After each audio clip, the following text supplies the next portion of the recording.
Siegfried. He's your well-rounded character in Granblue Fantasy Versus Rising that most will consider a Shoto like Gran and Vegeta, but honestly he has a bit more defining traits that separates him from the two. A lot of you guys have been asking me for a guide on how to play Siegfried and how to beat him, so here's everything you need to know about Siegfried in Granblue Rising. Now just like I stated before, Siegfried is pretty similar to your traditional Shoto. He has a fireball that controls neutral and a DP as his invincible reversal. A common trait you'll notice in Granblue though is that their Shotos tend to not have a true Tatsu. These other specials for characters tend to be something specific for them. In Sig's case, these are his huge advancing slashes and his slash stance, which these can be used to end combos, extend combos, or continue pressure. We then have his unique action which sacrifices his health for a temporary attack increase that can be stacked up to 3 times. So to start, we need to complement Siegfried's special moves by understanding how his buttons work.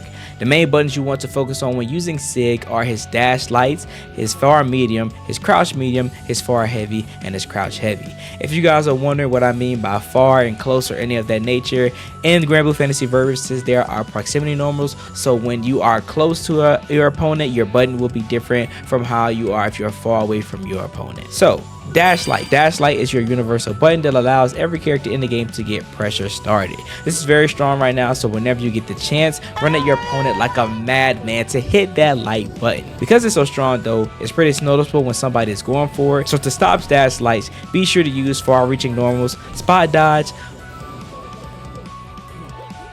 block them in DP to follow up, or guard cancel them. For his far medium, his crouch medium, and his far heavy, these are all Siegfried standard stop signs. What I mean by this is that these attacks are to prevent your opponent from approaching you on the ground because of how big they are. Their size puts Sig in a position where he can get simple confirms in neutral, which, trust me, these stack up very quickly for Sig, and at bare minimum they allow him to start his pressure. Now these moves are able to take so much command on the ground, but at the same time they all attribute to Siegfried's major flaw. He's slow.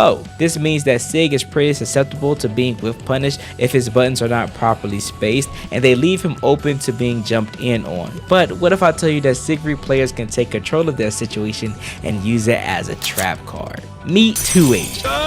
Impossible! 2H is your delete button. If anyone jumps at you incorrectly or falls for a situation where you are baiting them to jump, they will simply just die. This is the button where everyone fears from Sid because he literally alters the fate of a match if you get hit by this one button. I mean, look at this damage. Honestly, the only way to beat this move is if you have a character that can alter their jump while in the air, which Sig can do himself, or if you jump into closer ranges. But honestly, I would advise you to just stay on the ground against this character if you value your life. Now, before we go any further, let's talk a little bit more about his special moves. First off, it's his fireball. His fireball, again, is your primary neutral controller. This is one of the best fireballs in the games because of how fast it travels, as well as how tall it is. You're mostly going to be using your light and medium version within neutral, and you want to use your EX version in order to apply plus frames. This allows you to steal your turns against your opponent and extend overall Siegfried's pressure. You then have his advancing slashes. These are going to be your combo enders, your combo extenders, and your take turn move as well. The light version is your combo ender. The medium version allows you to extend combos off of anti-airs on counter hit, and when fully charged, you're also able to apply plus frames to once again steal your opponent's turn. And then your EX version does a little bit of both, where it is a combo ender and it is a combo extender. Next we have the stance. The stance has 4 different follow-ups. First we have the single hit follow-up, which does allow a lot of his big combos in the corner. We have the second follow, which is a counter. The third one is a multi-hitting slash that advances forward but also allows you to extend a little bit more within the corner as well. And then the fourth option is a command grab. Now, a big thing that you want to know about a lot of Siegfried special moves is that his primary weakness is they can be evaded and rolled through. That is his big downside when it comes to his pressure. Now, they can't just autopilot with their rolling through and dodging, which with him being able to hold like his advancing slashing, go in and out of his stance whenever he wants to. They overall have to understand how you as a Siegfried player are playing in order to adapt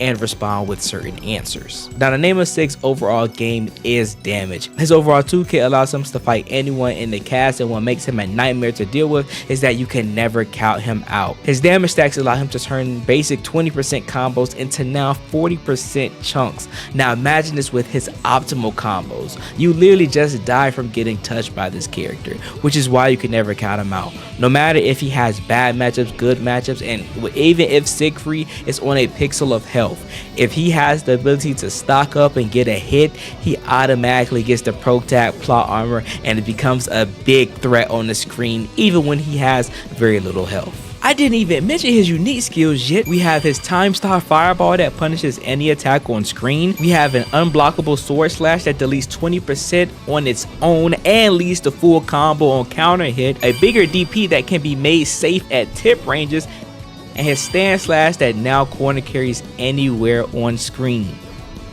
Honestly, I think Siegfried has some of the best unique skills in the game, and the counterplay to them is a little difficult. For the fireball, most Siegfrieds use it in response to another fireball being thrown out, so you're not going to really deal with it anywhere else there. His unblockable sword slash, please be ready and watch out for the setups, because he has some really strong setups that go into instantly deleting you, and if you try to hit a button on him, he has guard points, so good luck. But you can spot dodge it though. And the DP and stand slashes, you really treat these how you would normally treat them anyway. The DP, just make sure you have proper distances in order to punish it, and with the stand slash, most of the time this is just used as a combo tool, so you don't really have to worry about this at all. As a Sig player, you want to be a dominating force in every match. Ideally, you want to stick to a mid-range game, since this is where his strongest buttons complement him the best. This also allows jump-ins to remain reactable, and you can get away with a pretty solid fireball game. Honestly, Siegfried is just always looking for a simple hit conversions in neutral until his opponent makes a mistake. If they are corner, you can definitely go for some bigger big boy corner routes, but majority of your damage will come from